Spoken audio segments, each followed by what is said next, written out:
Linear equation এক্সারসাইজটার নাম। কথাটার মানে একটা লাইন, লিনিয়ার মানে লাইন, স্ট্রেট লাইন। বড় হলে অ্যালজেব্রা যখন আরেকটু পড়বে তখন দেখতে পাবে এই যে এক্সপ্রেশনটা, algebraic expression 5 bracket open Z plus 4 bracket close equal to 35, এটা একটা ইকুয়েশন যেটা স্ট্রেট লাইন রিপ্রেজেন্ট করে, কারণ এর পাওয়ার ডিগ্রিটা 1। ঠিক আছে, তো সেই ইকুয়েশন যেটা ইকুয়াল টু আছে, মাঝখানে ইকুয়াল টু আছে বলে এই ধরনের অঙ্কগুলোকে লিনিয়ার ইকুয়েশন বলে। খুব সহজ করার জন্য এখানে আমাদের বদমাস থিওরি আর ল অফ ইকুয়ালিটি মেনটেন করতে হবে। ল অফ ইকুয়ালিটিটা হচ্ছে এই ইকুয়াল সাইনের এ পাশটা লেফট হ্যান্ড সাইড, এই পাশটা রাইট হ্যান্ড সাইড।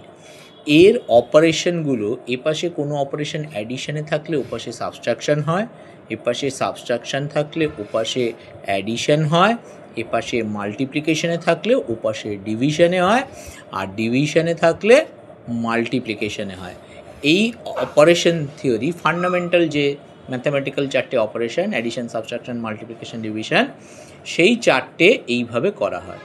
এবার এই ব্র্যাকেটের ফাংশনটা তোমাকে এইসব অঙ্কতে বুঝতে হবে। বদমাস রুল বা ব্র্যাকেটিং, এই 5 ব্র্যাকেট দেওয়া আছে মানে 5টা ব্র্যাকেটের সঙ্গে মাল্টিপ্লাই আছে, তাই না?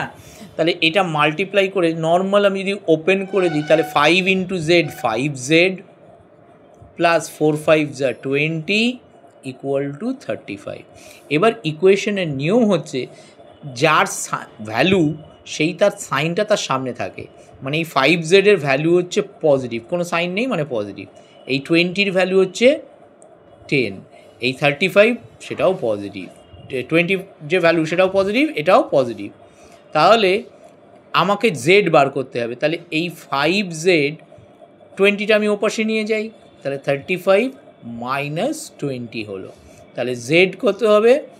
35 মাইনাস 20 করলে কত হয়? 15। এবার 5z মানে কত? 5 ইন্টু জেড, তাহলে মাল্টিপ্লিকেশনটা ওপাশে এলে কী হবে? ডিভিশন, তাহলে ডিভাইড বাই 5। এই দুটো ইকুয়াল এক লাইনে হয় না, তাই সব সময় ইমপ্লাইড সাইন দিয়ে যেতে হবে, দুবার ইকুয়াল দেওয়া যায় না। তাহলে জেড ইকুয়াল টু কত হলো? 3।